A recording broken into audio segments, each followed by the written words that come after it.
When we get to the end of the year, running down your top 10 sneakers to drop, the best pairs, the ones that really stood out to you, doing any type of list, it should be fun. It should be amazing to look back and go, look at the year we had. Quite often it's not that, okay? It's actually one of the most annoying, frustrating times. Not because you're trying to get everything in order, because the second it's out there, you'll be reminded of the biggest lie in sneakers, and that it's all subjective. It's all personal. We should praise individuality. That is the biggest lie in sneakers. Because the second you have any pair at the top of your list for the year and it doesn't match someone else's, be prepared to square up. Just be prepared. Like your entire comment section, okay? You will just need to put Kendrick on, get ready to squabble up. Like every single comment will come for you. So no, it's not the greatest time in sneakers. And I know that some, they actually just completely stay away from it. Maybe they'll just be like, hey, these are my faves for the year. And I've certainly debated doing that from time to time, because I can have fave sneakers that you all just, I promise you, do not care about at all. But then you also have to go, oh, was it really a sneaker that dropped this year? Or did it happen to drop like the previous year and it really just kind of popped off? And I know that's what people also got a little frustrated with when it came to the Adidas AE1, especially, just the AE1, because of when it officially like dropped, but when the hype and the marketing was really there and there were really pairs out. I understand. I know that. So how am I going to structure it this year? I am still on the fence a little bit, but I've already seen some throw their sneaker of the year out. I've also, of course, like Complex Con, cannot talk right now. I saw, they had their interviews going around, asking people that were there on the ground, like, hey, what is your sneaker of the year?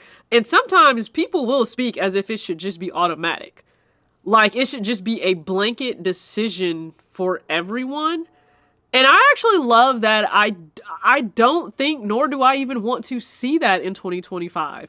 With how many pairs we saw drop and the different rollouts that were present, I love the fact, I would love if there were very diverse lists.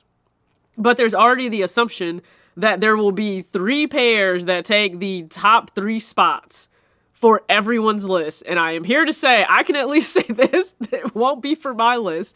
It won't, which maybe this is like a fair warning to individuals. Like when that video drops for me, this may not be the channel for you. And I don't take that personal at all. This may not be the channel for you, because a lot of people are going to automatically assume, or in their mind, it should be a brick by brick, the Air Jordan 4 brick by brick, Air Jordan 4 undefeated, black metallic 5. That's it. That is the only thing that they're accepting. Mind you, how many pairs dropped in 2025? We still have shoes to drop. I just discussed that in my recent video. That one reason I wait until we really do get near the end of the year to take it all in is because we have Joe Freshgoods with hand-me-downs and Bag Lady. Like, to me, those are standout pairs for 2025. I don't care if it came late in Q4. Those are still standout pairs.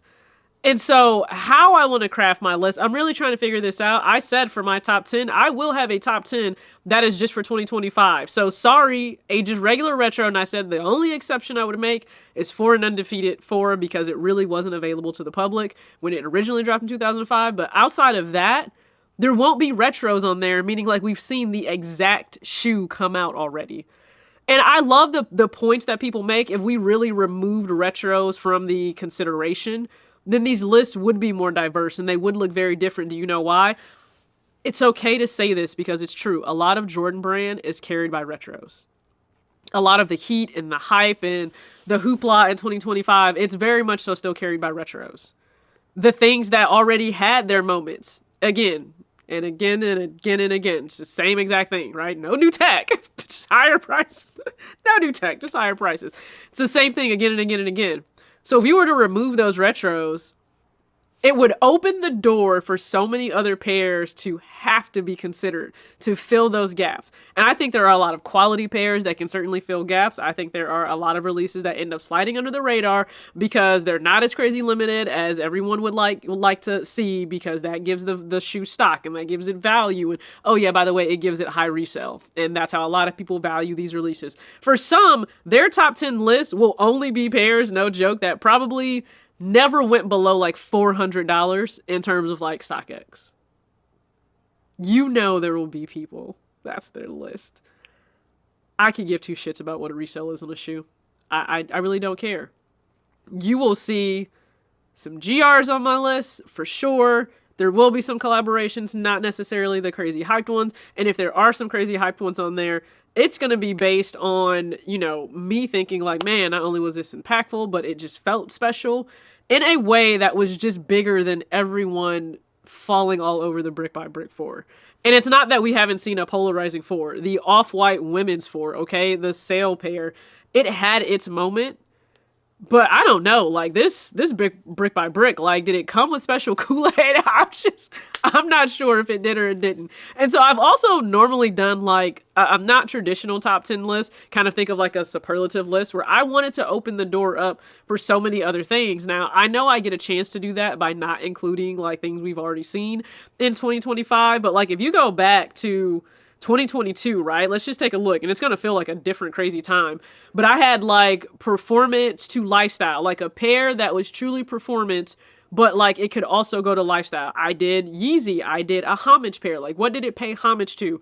I did storytelling. I did the Air Jordan 1 of the year because I felt like ones were they really needed their own category then. The Set It Off craze, which actually went to Joe Freshgoods, funny enough, for the 90s, 60 Inside Voices, Penny Cookie Pink. The best quality pair, like a lot of retros wouldn't even qualify for that. New design. Like I always think that a new design, a new silhouette is something that we should celebrate. And new designs are also polarizing, right? Everyone won't like a new design. Like 2024, I had the John Geiger 004. Mind you, before I ever owned the shoe, it's back there, but before I ever owned the shoe, I still had that in my top 5. So to me, it was something that was refreshing and new. I think the 005 is that too. If you haven't seen pictures, I'll throw it up here. I also had like most nostalgic, best GR Jordan retro, most hyped, overall sneaker of the year for myself. And back then it was the Air Max 1 Concepts heavy pair. And then I even did like, I think I just might have also had like other lists because like New Balance popped off so much that year with so many things. I think I might have did like even a Jordan collaboration list. And then I think I also did a Jordan GR list. I would like to work smarter though this year, not do endless lists. I don't want to do endless lists. So I do think I'll still do the superlatives, maybe switch them up, maybe cut it down. Well, one, we don't have an easy category, but maybe cut that down also just to make it, you know, more concise, maybe to really just cut out fluff.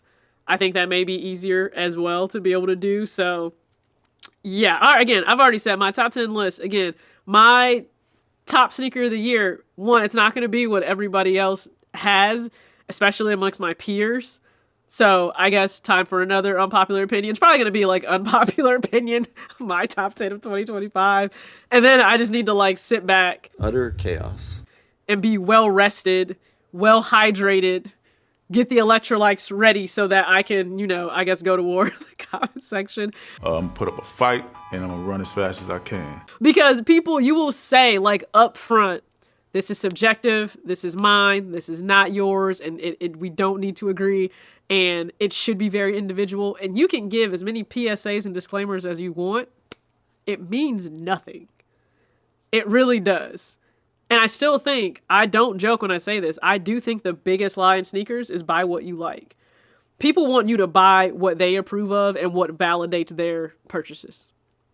In their style. In their opinion. I will never understand it. The biggest, I guess, trap sometimes is also buy what you like. Because you guys know I have shifted to buy what you'll wear. You're able, if you're in a blessed and fortunate position, to buy a lot of what you like. That does not mean that you'll wear it. It means you'll accumulate a whole lot of pairs that just sit there in your closet. And if you possibly forget about them and you go to step out in them and they crumble, now you're in tears on the sidewalk. And I'm always grateful and fortunate when things end up coming in for me or to me based on the relationships and just with the brands and individuals and everything. And that always means that I try to definitely move pairs out now. Because for so long, I realized, yep, just because I was in a position to buy, I did. That wasn't always the best thing. At least for me, it wasn't. So I'm going to continue to marinate over this top 10 list. Please let me know, like, how do you look at it? Because I think it's also interesting when people say they never want someone to consider pairs that they don't own and they want to liken it to you tasting food. My brother in Christ, I'm not licking the sneaker, okay? Like, I'm not licking the sole of the sneaker. My other senses outside of my sight and maybe me feeling the texture of the shoe are involved in the actual sneaker itself. That's not necessary. It doesn't need to be a full sensory experience, okay? It doesn't need to be a full sensory experience. I'm not a food critic.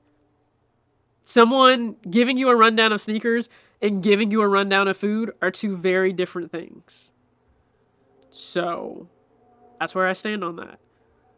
Because quiet as it's kept, some of the people that are respected in this and watched and whatnot, then you would need to snatch their opinions as well when it comes to these sneakers. Because if you're only into one brand, that limits, I guess, you know, that would limit your respect and any type of objectivity that you could have. But really, you being objective is kind of just a moot point because all of these lists are going to be subjective anyway, right? So anyway, it's coming. It's on the way.